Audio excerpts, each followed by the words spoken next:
Welcome to Professor Game Podcast, where we interview successful practitioners of games, gamification, and game thinking, who brings the best of their experiences to get ideas, insights, and inspiration that help us in the process of getting the students to learn what we teach. And I'm Rob Alvarez. I teach and work at IE Business School in Madrid, where we create interactive and engaging learning materials. Want to know more? Go to professorgame.com/subscribe, start on our email list, and ask me anything. Engagers, so today we have Steve Isaacs. So Steve, the first question before we get started with anything else, are you prepared to engage? I am, in fact. I like to think that I'm always prepared to engage. I am sure that you are, because Steve Isaacs is an educator with over 25 years of experience. So you can always draw from that experience to be prepared for almost anything that comes up, I'm sure, Stephen. And he is a teacher at Bernards Township Public Schools in New Jersey, and he is also an EdTech influencer, a community builder, and a leader in the area of game-based learning and teaching, game design, and development. He's been part of a wide-scale research study on VR in the classroom with Foundry 10, a research organization in Seattle. He's been also widely involved and actively involved with the XR4C community as an XR4C ambassador. That was hard to pronounce. Yeah, it's XR for change. It's just the shortened version. XR for change, that makes a lot more sense.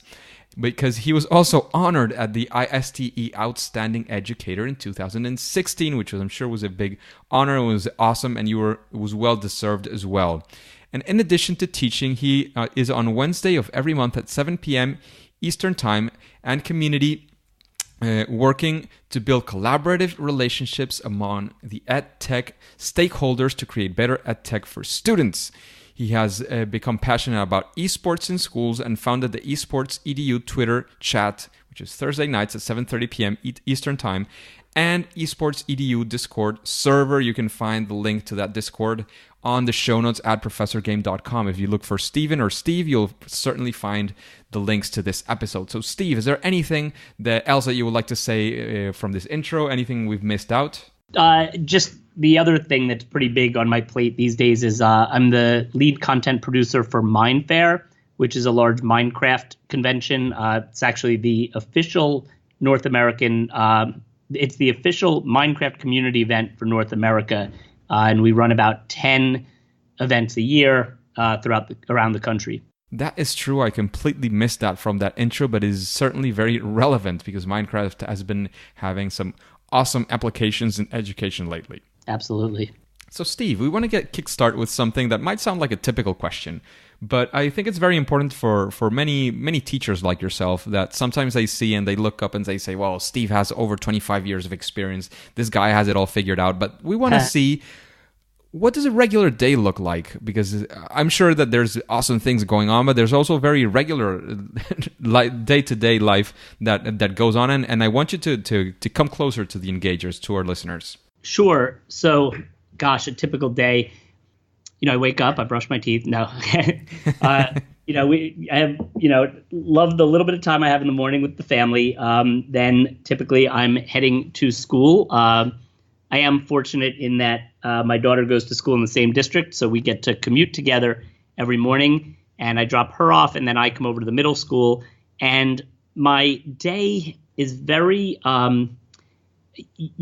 it's changed. It's transformed over time. It used to be a lot of teaching and then having kids follow what they're doing. And then it was always project based. So after the, somewhat amount of teaching, then they were working independently. But it's moved a lot more to kids having choice in their learning path.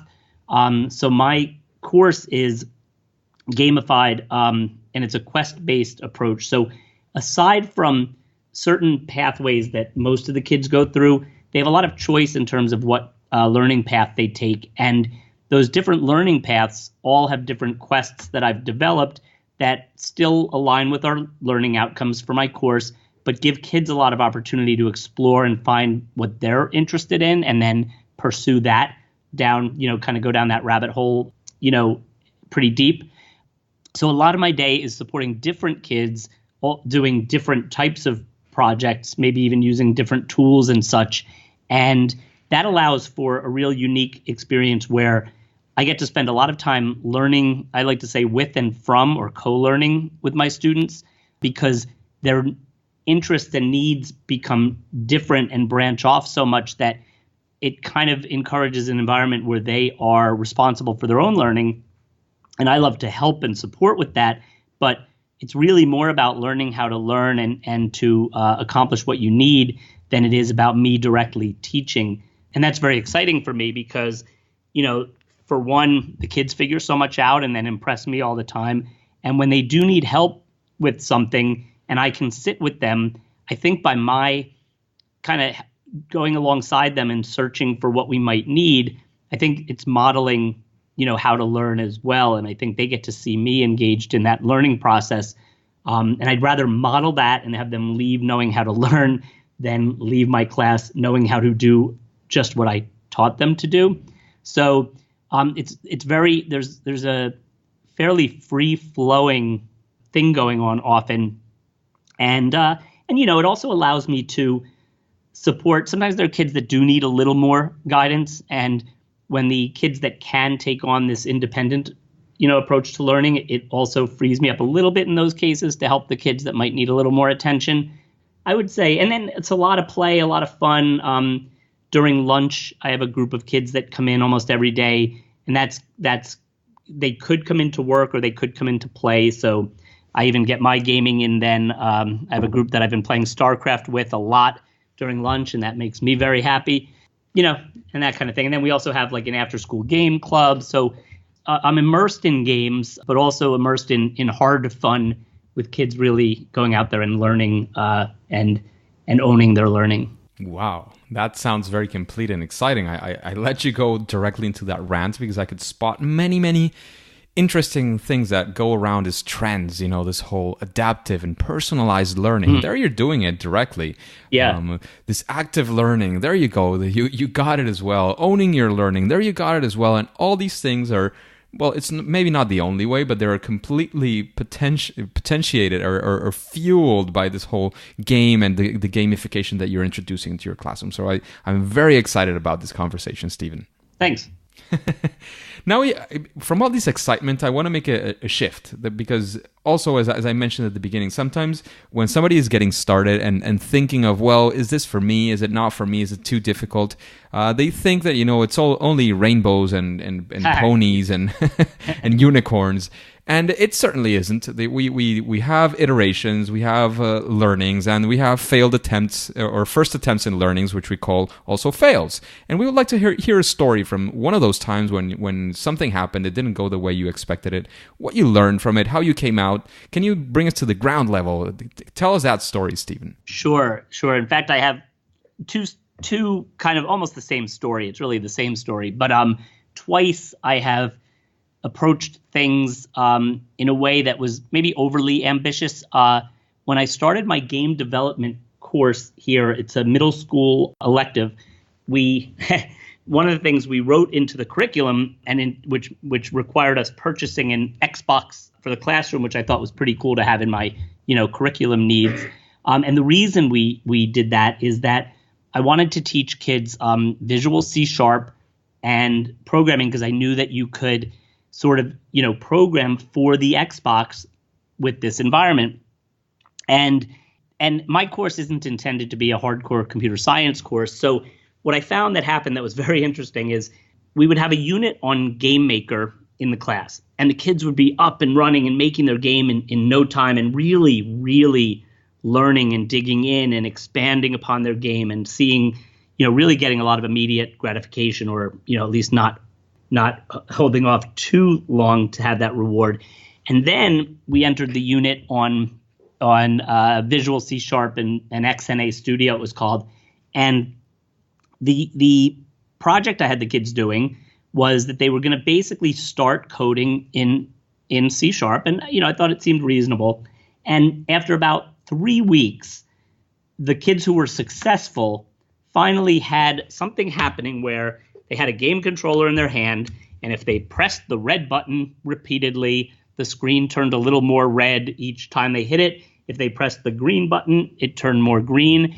And that was the extent of the coding we accomplished in several weeks. So it made me quickly realize that it was more frustrating than it was gratifying. It was not, accomplishing what I thought, which was like, wow, won't it be cool if these kids can create their own game for the Xbox? So it really was kind of a fail. And I've had similar experiences more recently. And this one's interesting because of the lesson learned.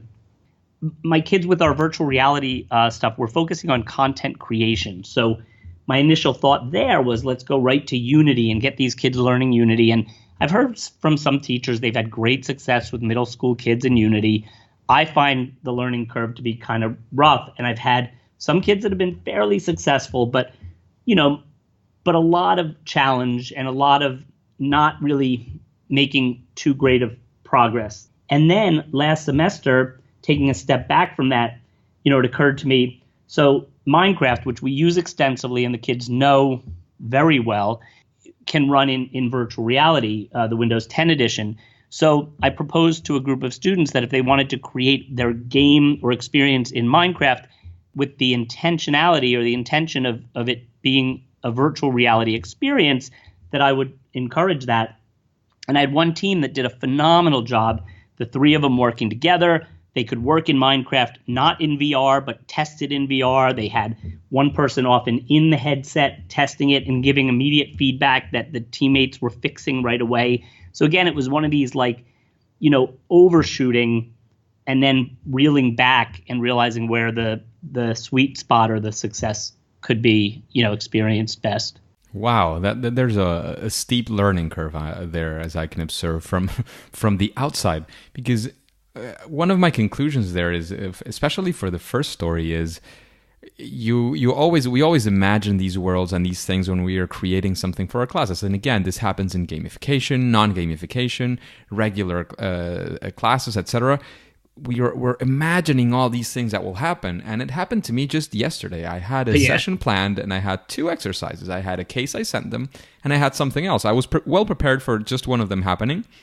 But what I expected to last maybe around 40 minutes, I was rushing in the end because the session lasts 80 minutes. I was rushing in the end. So sometimes our expectations, we are really excited about the topic and we have very high expectations of the students.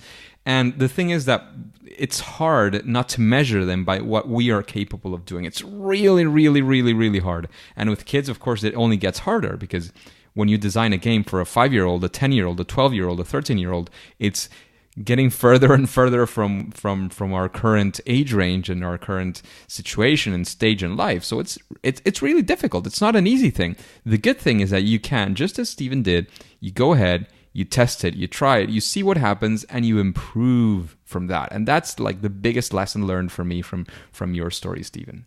Thanks. Yeah. Absolutely. And now, Stephen, you talked about some of the amazing things that you've been doing, and I want to go into one of those. Can you tell us a story of a time when you actually set up to do some games, some gamification in your class? And of course, it was, as many other times, it was a success. And tell us, what was your key? What were your steps? How did you get there? And what did you feel at that moment? Yeah. So the biggest success for me in terms of gamification was when I did truly embrace quest-based learning. So, originally I had taken this course through a teacher course through 3D Game Lab, or GoGo Labs was the name of the company initially, and it was neat because it was a choice-based environment, and as a teacher, I got to go through that and experience that. And at the time, I was still kind of running a fairly traditional curriculum. So what I initially tried to do was have my kids, I had like sort of a spreadsheet type thing that had all these extra credit opportunities that were quests. So if the kids did this, they'd get, sort of something extra or whatever. And that was okay, but kids didn't really think to go to that. When I finally, decided to invest fully in a quest-based environment the following year, and my entire course was delivered that way, where any activity the kids were going to do stemmed from a quest, and they earned experience points for that, and finishing one unlocked another or maybe multiple other quests. That was a huge breakthrough for me in terms of what's really possible. And it really made me realize that to me, when it comes to gamification, the the behavioral part or the badges and things are all fine and good. But for me, the secret sauce is truly giving kids choice in their learning paths and letting them, unlock new learning opportunities and kind of see what's available, dabble in something, maybe decide it's not for them and go down a different path. That was, tremendously successful and continues to be. And that's how my class is run to this day. Wow. That is a massive success, if you ask me, because it's, again, you learn from the things that happened before and you implement it very, very successfully in the class. And I think the whole idea behind the quests and that is something definitely worth exploring, understand how your audience behaves, and see how you can use these tools in your daily practice. So thanks for that story, Stephen. Sure. And when you're facing, imagine, for example, that you are going to face a completely new class. You're going to teach something new. What do you do? How do you have any sort of process? How do you even get started? How does this work in your mind when you're doing all these designs? How do you do it? How do you approach it? Do you have some sort of process? That's a really interesting question, and it's kind of timely. Next year, while it's still going to be a game design course, I've been teaching at the middle school for for my whole career. And I've been for a long time wanting to bring the game design and development opportunity up to the high school, which is happening next year. So, so for that, exciting. Yeah, it's very exciting and it's different. So while it's still game design, one of the neat things is with this choice-based environment, part of the fun in that for me even is whenever I get a new idea for a quest line that I can incorporate, it really just adds to the course, and there's a lot of iteration. So some things get pulled out, some things make their way in. So it's a process that I'm always going through. So when it comes to this high school class, the biggest difference for me is that, where some of the things like Unity, where I've been thinking that it's challenging for my middle school kids, it's certainly very appropriate for the high school level. So there's a part of me, that knows that for me, it's a lot about I don't need to learn everything to be able to teach everything, but I want to learn enough to be, better in the conversation with the students. So, so my goals become, what should I be dabbling more in and learning more about so I'm better equipped to take on this new challenge. So that's kind of where I am right now is this, now thinking ahead for next year, like just, and you know what, and I truly am passionate about learning. I think it's, if I had more time, I would like to be learning all these different tools. So it's very exciting, that part of it. So, that's kind of my next process. And actually another thing is I'm involved in a project creating a number of, we're going to be developing and delivering hackathons, virtual reality and augmented reality hackathons for middle school students as part of a grant. So with that, a big part of what I'm doing right now is what I call the discovery phase. So it's a lot of both, again, exploring myself, but also, bringing kids into that process. So I've had some students that I know are the type that if I just kind of throw something their way, almost like you probably at the university level where the kids become the researchers, I'm trying to employ a lot of that where it's like, hey, let's test this out together. You as a student, maybe you can even create the structure for this next quest area for kids. And a lot of that engages them in the co-creation process, which is very exciting as well. Yes, it definitely does. And it's very, very exciting point. The whole co-creation, I think it's probably going to be the previous week to this one, the previous episode when we were talking about co-creation as a fundamental and central part for gamification and game design. It can be very, very useful and very, very exciting as well, very productive for a way of getting new things and putting them forward and experimenting and having people have ownership of that which they have created and, of course, be a lot more committed into that project. For sure. Just a quick break before we continue. Are you enjoying this podcast? If you're listening through a podcasting app, please subscribe and rate us on the app. This will be of great help to reach more engagers so we can change the world together through gamification. So, Steve, in this sort of next section that we have in the podcast, we go beyond the stories, which were very, very exciting, very, very good, and left us a lot of lessons. But here we go a little bit more straight to the point. We throw the arrow, ask you, what do you think, for example, which is the first question, what do you think is maybe a best practice or something that if you use it in any gamification in a classroom or a game, is something that they would always benefit from?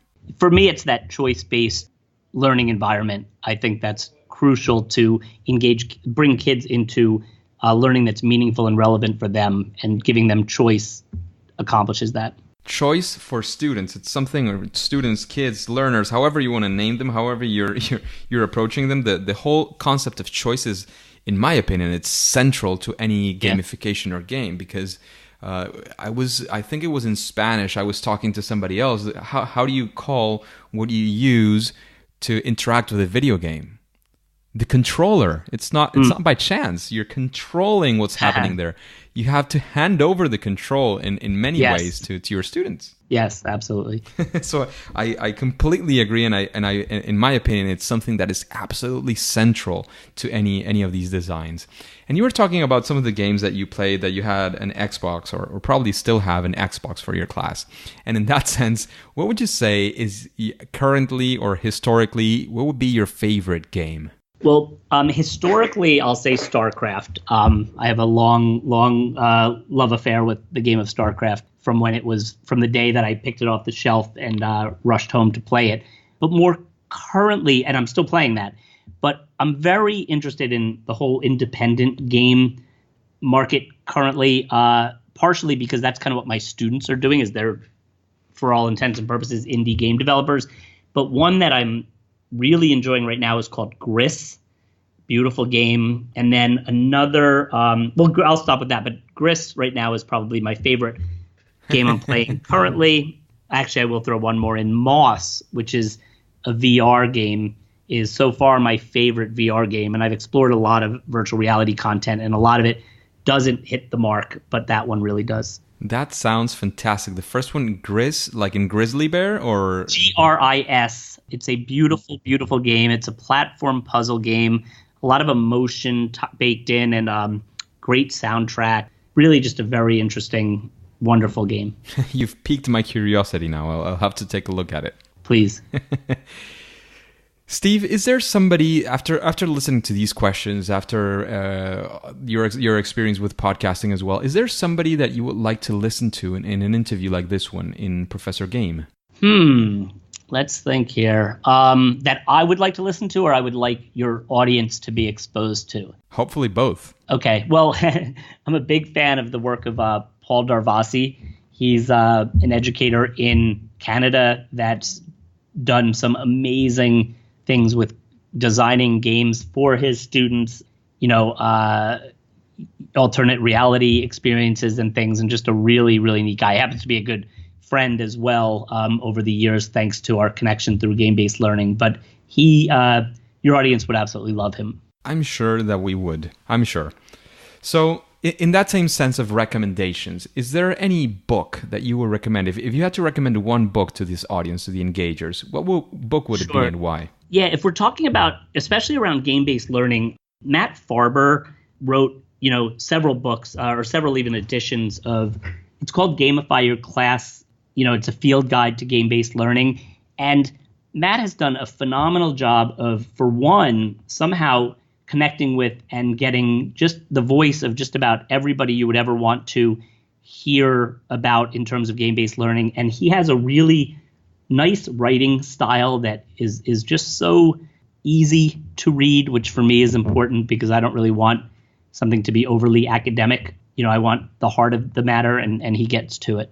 Yes, Matt is actually a past guest, so I will put the link to his books on the show notes. But his books are certainly are going to be phenomenal. I'm still having them on my list, which is growing week to week. I'm sure, especially when you interview people and they each give you another book to read. Yes, absolutely. But that's exciting. I have to say it is exciting. Yeah. So, Stephen, what would you say when you're creating these games and gamification? What would you say is that sweet spot, that thing that you feel is something that you do great, or what we would also call your superpower in game-based learning and gamification? Sure. Well, for one, and I'm going to throw two out there kind of, but one is, that notion that I've said a few times about quest-based or choice-based learning. But the other is definitely when it comes to iterative design, because I feel that while I talk a lot about my students all working on maybe different platforms, different tools, different projects, the primary learning outcome for everything we do in my class is, that iterative design process and going through that. So I feel like that's the part that I try to formally teach my students, and then everything else falls into place. Of course, and it's super, super, super important, the whole iterative process. And now, Stephen, we're going to find our random question for this episode. This is a question that comes from the audience. We don't know which one it'll be, Okay. But I did filter them so that they don't just ask like your name or something. Okay, so this listener is saying, okay, assuming I can tell what I do engages the students. Let's assume that he's doing some sort of gamification or game-based learning, I guess. How do I create assessments that measure whether the game actually affects the students' learning? That is a phenomenal question, and assessment always comes up. For me, the key to assessment, probably with or without games, is providing students with an opportunity to reflect and demonstrate their learning. So all of my activities, the kids submit something, maybe they submit a game or something, but it's when they're reflecting on and sharing back with me what learning took place. That's how I assess them. They can share back with me what they learned. That speaks volumes. So my kids, they do a lot of blogging. So when they're making a game, they're blogging every week or two with their progress, and they're talking about, what they accomplished, what their goals were, what their challenges were, what they hope to accomplish next week. So they have that to look back on in the upcoming week. So I think that's really key, is that we kind of like putting the learning in the kids' hands, also put some of the onus of their assessment in their hands and let them, kind of let us know what they learned. And then it also allows us to have this feedback loop where whatever the question is or whatever I'm trying to get at with them, if they don't answer it in a satisfactory manner, I can then ask back leading questions. But at least, it's hard to always be so in tune with everything every kid in the room is doing. So when they submit these reflections, that's my chance to have that interaction. Absolutely. That's very crucial, and I would even add, because sometimes when these questions come in, I'm sure it's not the case of this listener, but these are the kinds of questions of people who are constantly saying, well, is this really learning? Is this just fun? And the big question, and I've heard other people into gamification as well ask this question: what's the alternative? I mean, do we have these same standards and say, well, are they really learning with what we're doing, what we've been doing for many years? Is the alternative really working a lot better? Right. I think that question is very relevant, and I completely agree that the best way is to understand if they're reflecting all those things that you mentioned, and I would go for gamification because it is something that has been proven by many teachers like yourself that is working in the classroom and it's improving learning. But even if you're not completely convinced, are you convinced of the alternative of what we've been always doing? I think if you're listening to this podcast, you probably are thinking that there are better ways to do your teaching. Yeah, for absolutely. Sure. Right. And you're willing to do it. So welcome to that question. Thanks very much for your answer. And Steve, now it's time to have any final piece of advice if you have for the engagers. Let us know where we can find you. And of course, we will soon, because I know also that you have something else to do. We had limited time today. But after that, we will say, of course, that it's game over. So quick advice, definitely, throw yourself in there in a small way to get started. Engage your students in the entire process if you can. They know what works for them, so bring them into that conversation as well. But definitely, start. When I think back, so in my case with these quests, right? Now I have this ridiculously large library of quests that have developed over years. But when I started, it was one small quest line that kind of got things started, and then, and you could continually iterate on that. So that's the beauty of it, is try something. If it works, that's awesome. If it doesn't, it might have only been one small piece of what you're doing. So just, turn the corner and try something else and embrace, like we talked about before, that, if we want to call it failure, embrace that and say, wow. And even with the kids, say, wow. So we tried that, didn't work, but that's what this is all about. And, keep going. But just try, get in there, try something, reach out to the supportive community online because there are some great people out there for sure. That's what I would say. Definitely. And Steve, where can we find you? Are you mentioned some of the things on Twitter? I'll put your Discuss channel as well, the Discord channel that you mentioned. Where else can we find you? Well, so Twitter, I'm at Mr. Mr_Isaacs, Mr. Isaacs. I'm very active, and Twitter is a great place to find me. Email works as well. I'll give you this one. Steve at Minefaire, MINEFAIRE.com. But either, I'm very accessible. Do you have some webpage or blog? Yeah, so my blog is gamesandlearning1.blogspot.com. And while I don't keep it incredibly up to date, there are a few really good opportunities there for checking out things about a glimpse of my classroom and how that runs. And actually, recently I've been streaming during my classes on Twitch quite often at twitch.tv/Mr. MR_Isaacs. And it's been fun to stream some of my lessons. It provides me with an archive of them. It allows others to engage with me in my class. And I welcome people to kind of keep an eye out for that and jump in, and join the chat when we're streaming, because then I can also field some questions that way and interact with you. Absolutely. So definitely follow Mr. Isaacs, Stephen Isaacs, on Twitter, on Discord, on Twitch. He has his blog as well. Let's incentivize him to write some more, because there's a lot of value to be displayed by all this experience that you have. So thank you once again, Mr. Isaacs, Stephen Isaacs, however it is you prefer to be called. I'm seeing your Twitter photo with a kid watching the VR and using the VR to create something. It looks like a very enticing and very exciting picture. Thanks. So thank you once again. Thanks for all the insights. Thanks for your time. But now it's time to say it's game over. Game over. Thanks for having me. Engagers, it is absolutely fantastic to have you here. This podcast only makes sense with you, so let's connect on Twitter. That way you can let me know who would you like to have as a guest, feature things that you would like to incorporate in the podcast, what questions do you have, what we can help you with. You can find my Twitter account at professorgame.com/Twitter. I'm always sharing content on gamification, especially in the topics around education. And don't click continue yet. Do you want to know who is the next teacher that we will have on the show? Then subscribe using your favorite podcast app and listen to the next episode of Professor Game. See you there!